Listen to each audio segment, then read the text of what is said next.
안녕하세요. 역학적 시스템 두 번째 시간 운동과 충돌에 대해서 얘기해 보도록 하겠습니다. 이번 시간에는 그 물체가 운동하면서 그 운동의 정도와 또 이 물체가 운동에 부딪힐 거 아니에요. 그 부딪히는 정도, 충격량에 대해서 먼저 얘기해 보도록 하겠습니다. 먼저 운동량은요, 말 그대로 운동의 양이에요. 그래서 운동의 정도를 얘기하는 건데, 어떻게 비교했냐면 선생님이 오토바이와 트럭이 같은 속도로 움직이고 있다라고 했을 때 여러분들 어떤 게 운동량이 크다라고 얘기하죠? 네, 트럭이 운동량이 크다라고 얘기해요. 그렇죠? 그러면 우리가 말하는 운동량 속에는 뭐를 얘기하는 거죠? 질량까지 포함해서 얘기한다고요. 그렇죠? 또 이번에는 오토바이가 시속 10km 갈 때와 시속 100km 갈 때 어떤 게 운동량이 크다라고 얘기하는 거죠?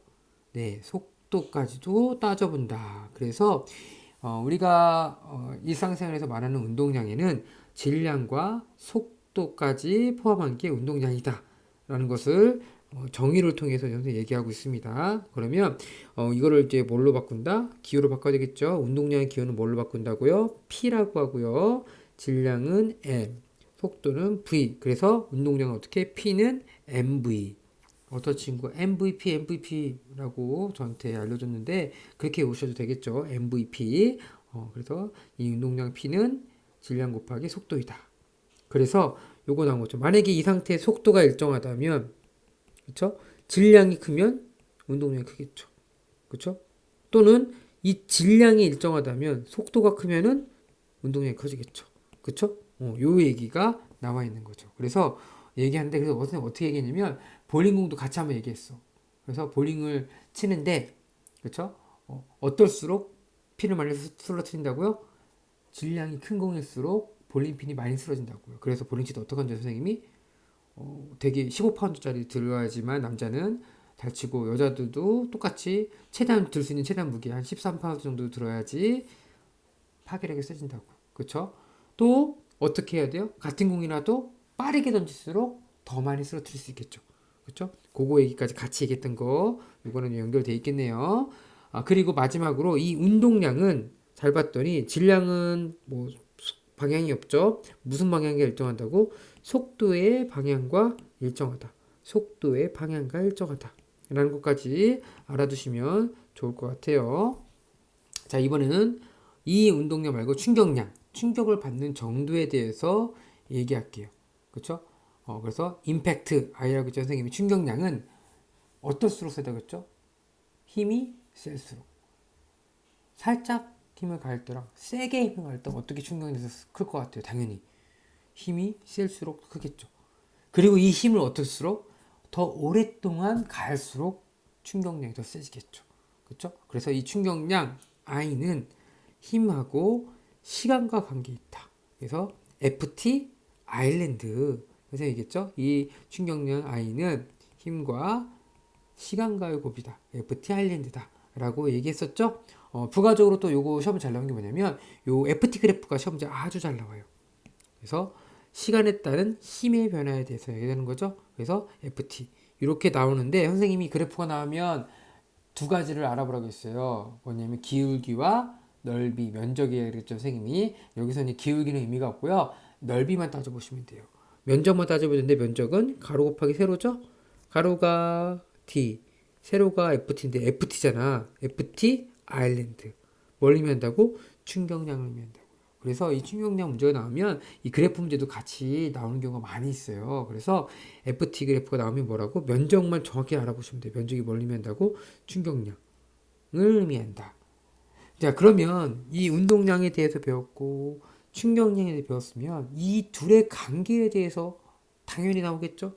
운동량과 충격의 관계 나오겠죠? 그래서 여기 아래 보시면 선생님이 정리했는데 이거 워터타기 선생님이 시험 문제 아주 잘 나온다고 그랬죠? 그렇죠? 한번 해볼게요. 어떤 물체가 있어요? 어떤 물체의 질량은 얼마래요? 지금 m이래요. m이라는 물체가 있는데 어떤 속도로 움직일 때요? v0 속도로 있겠죠? 그럼 얘가 갖고 있는 운동량이 있겠죠? 얼마야? mv0겠죠. 운동량 아까 뭐라고 선생님이 mv라고 했죠? 그러니까 mv0로 나타날 수 있습니다. 자, 이렇게 처음 운동량이 있는데 이렇게 운동하고 있어요. 그렇죠? 근데 이 상태에서는 뭐냐면 힘을 가했다는 거야. 이 물체에 뭐를 가했다고요? 힘을 가했다는 거야. F라는 힘을 가했다는 거야. 얼마만큼? 시간 t 동안에. 그러면 이 속도는, 이 물체는 어떻게 해? 속도가 변하겠죠. 속도가 빨라지겠죠. 같은 방향에서 속도가 빨라지겠죠. 그럼 뭐가 변하는 거야? 운동량이 변한다는 얘기야. 이렇게 힘을 델타 T만큼 가했으니까 충격량을 가했더니 운동량이 변했다는 거야. 여기 충격량 먼저 구할게요. 충격량 얼마만큼? F에다 델타 T. 이만큼의 충격을 가했더니 운동량이 변했다는 거. 얼마만큼 변했대요? V로 속도가 바뀌었대요. MV만큼 운동량이 변했다는 거죠. 그쵸?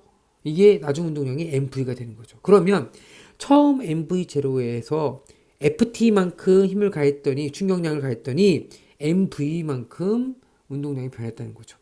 그러면 우리가 원하는 이 충격량을 이렇게 빼고 충격량을 했더니 나중에서 못 빼는 거야? 처음 눈에 뺀 거죠?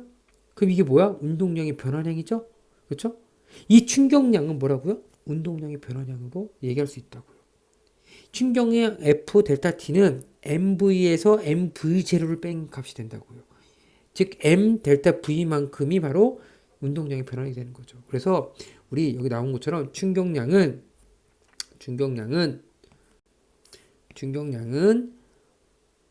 F 델타 T는 M 델타 V 그리고 운동량의 변화량 이렇게 나타날 수 있다는 거죠. 그렇죠? 요게 선생님이 지금 운동량과 충격량에 대해서 관계에 대해서 얘기한 건데요. 우리가 여기서 제일 중요한 건 뭐라고? 과정도 너무 중요하고요. 그리고 결과도 중요한 거죠. 충격량은 운동량이 편하다. 그럼 아까 전에 말했던 그래프에서 충격량은 뭐라고? 운동량의 변화량이라는 것까지도 따져봐야 된다고요. 그쵸? 근데 이거를 다르게 설명할 수 있다고 했죠, 선생님이. 오른쪽 보시면 우리 아까 저번 시간에 가속도는 단위 시간 동안의 속도의 변화량, 그래서 시간분의 속도의 변화량 얘기했죠. 그리고 가속도의 법칙은 m분의 f, 그렇죠? 이렇게 나타낼 수 있는 거죠. 이렇게 나타낼 수 있었는데 이거를 우리가 ft로 묶어버리고 이렇게 묶어보니까 ft는 m 델타 v, 충격량은 운동량의 변화량 같다라고도 설명할 수 있어요. 그렇죠? 이건 수식으로 선생님이 설명한 거고요. 개념을 설명한 건 왼쪽에 되겠죠. 그래서 시험 문제에 어떻다고? 너무나도 잘 나온다고. 그래서 요 앞에 이 개념을 통해서 선생님이 얘기하는데 문제 풀 때도 여러분 선생님 뭐라고 했죠? 요 스킬을 많이 이용할 거예요. 그러니까 우리 또 뒤에 또 여러분들 문제지 우궁비 또는 뭐 정리한 문제에 대해서는 정확히 연습하시고 문제에 적용하셔야 됩니다. 그리고 밑에 보시면 두 물체가 충돌할 때 어떻게 되는지도 자세히 설명되어 있어요. 뭐 문제에서 이런 경우 문제가 많이 나오는데요. 뭐냐면 어떤 물체 A가 그렇죠? 이렇게 가고 있어. V로부터. 그리고 B는 뭐 정지했다고 해서 상관없어요. 그렇죠? 뭐 정지했던지 또 V 뭐 프라임을 가든 상관없어. 갔는데 얘가 와서 얘를 부딪히는 거야. 그 충돌할 때를 얘기하는 거야. 이 충돌할 때 질량은 뭐 다르더라도 A가 B를 힘을 가할 거 아니야. 그렇죠? 그러면 작용 과정에서 모두 B도 A를 똑같은 힘으로 간다는 얘기예요. 그렇죠? 우리 배웠잖아. 그걸 명심하라는 얘기야. 그래서 이 두 물체가 충돌할 때 뭐가 같다고요? 서로 같은 크기의 힘이 반대 방향으로 작용한다고요. 그렇죠? 그래서 힘의 크기가 같다는 거 얘기했고요. 첫 번째. 그리고 두 번째가 뭐였냐면 동시에 부딪혔다가 동시에 떨어질 거 아니에요. 그러니까 뭐가 같다는 거야? 충돌 시간이 같다는 거야. 그럼 힘도 같고 시간도 같으니까 뭐가 같다고? A, B가 받는 충격량은 같다라고요. 요게 시험 문제도 잘 나오더라고요. 단 뭐는 다르죠? 방향은 반대예요. 그렇죠? 힘의 방향이 다르기 때문에 충격량의 방향은 당연히 반대가 되겠죠. 그래서 요 스킬도 문제를 통해 선생님이 얘기할 거니까 문제 풀면서 다시 모르면 요거 보시고 다시 풀으셔야 됩니다. 그래서 두 물체가 충돌할 때까지도 선생님 설명했어요. 자, 이어서 이제 조금 더 사례를 들면서 선생님이 설명하도록 하겠습니다. 자, 아까 FT 그래프에서 면적은 뭘 의미한다고요? 충격량을 의미한다라고 얘기했었죠? 근데 지금 여기 그래프가 주어져 있어요. 무슨 그래프? FT 그래프가 주어져 있어요. 그렇죠? 하나는 이렇게 되어 있고요. 하나는 이렇게 되어 있어요. 자, 근데 여기서 뭐는 같다고? 넓이는 같대요. 아마 문제에서 조건을 줘줄 거야. 넓이는 같대요. 넓이가 같으니까 뭐가 같은 거야? 이 넓이가 의미하는 충격량도 같겠죠? 즉, 요 왼쪽에 있는 경우와 오른쪽에 있는 경우는 둘 다 충격량은 같다는 거야. 근데 차이가 뭐냐면 요 앞에 있는 같은 경우는 뭐죠? 딱 보니까 지금 시간이 짧아요. 짧은 시간이야. 대신 뭐가 커져? 힘이 커지는 거죠. 반면에 두 번째인 경우는 시간이 길어지지만 힘은 작아지는 거죠. 그렇죠? 그거에 대해서 얘기하는 거야. 무슨 얘기냐? 충격량이 같더라도 둘 다 같은 경우라도 시간이 길어지면 이렇게 시간이 길어지면 뭐가 작아진다고요? 힘의 크기가 작아진다고요. 즉 충격량은 힘 곱하기 시간인데 요게 지금 같잖아. 근데 시간이 길어지면 힘은 작아진다고요. 힘을 받는 시간이 길어지면 힘의 크기는 작아진다고요. 이런 경우가 중요하죠. 그래서 선생님이 뭐라고 했냐면 똑같은 달걀을 떨어뜨렸을 때 같은 높이에서 하나는 그냥 시멘트, 하나는 방석에 떨어졌다고 했죠. 그럼 얘는 깨지지만 얘는 안 깨진다고 했어. 왜? 똑같은 충격량이야 지금. 질량도 같고 떨어지는 속도도 같아. 그쵸? 충격량이 같단 말이야 지금. 근데 왜 이렇게 다른 경우가 나타나냐? 얘는 바닥이니까 그냥 시멘트 바닥이니까 시간이 짧은 거야. 힘을 받는 시간이 짧아지겠죠. 반면에 얘는 뭐야? 방석이니까 힘을 푹 신이잖아. 그치? 푹신푹신 거리잖아. 힘을 받는 시간이 길어지는 거죠. 그러니까 상대적으로 뭐가 작아지는 거야? 이 달걀을 받는 힘이 작아지는 거야. 똑같은 충격량이 같더라도 시간에 따라서 힘의 크기가 달라진다라고요. 그래서 여러분들 에어매트, 그렇죠? 그래서 다리에서 또 떨어질 때 또는 뭐 건물에서 뛰어내릴 때 누가 에어매트를 깔잖아요. 왜? 안전하게 뛰어내게 만들려고. 그렇죠?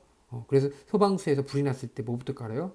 건물에서 뛰어내는 사람을 구하기 위해서 에어매트 깔잖아. 그렇죠? 그런 거랑 똑같은 거죠. 그래서 요거 무조건 나와. 여러분들 시험 문제 무조건 나올 건데 응용된 문제도 정확히 풀어보시는 게 중요하죠. 자, 두 번째 경우입니다. 물체의 이번에는 운동량을 크게 변하게 하려면 힘을 크게 하거나 작용하는 시간을 크게 한다. 위에 같은 경우는 지금 다른 경우야. 위에는 지금 충격량이 일정 경우이겠지만 이번에는 뭐냐면 우리가 이 충격량을 크게 만들고 싶은 거야. 즉 운동량 변화를 크게 만들고 싶은 거야. 그렇죠? 이 충격량을 크게 하고 싶은 거야. 그러면 뭐 하면 된다고? 힘을 크게 만들든지 또는 시간을 크게 만들면 된다는 얘기를 하고 있는 거야. 힘을 크게 하든지 시간을 크게 하면 된다는 얘기를 하고 있는 거야. 그러면 힘을 크게 하는 건 뭐죠? 축구공. 여러분 축구공 있잖아, 축구공. 뻥 찰 때, 약하게 찰 때와 세게 찰 때 어떤 게 더 멀리 나가요? 어떤 게 충격량이 커요? 당연히 세게 찰 때 힘이 클수록 더 멀리 나간다. 이 얘기가 있는 거죠. 그렇죠?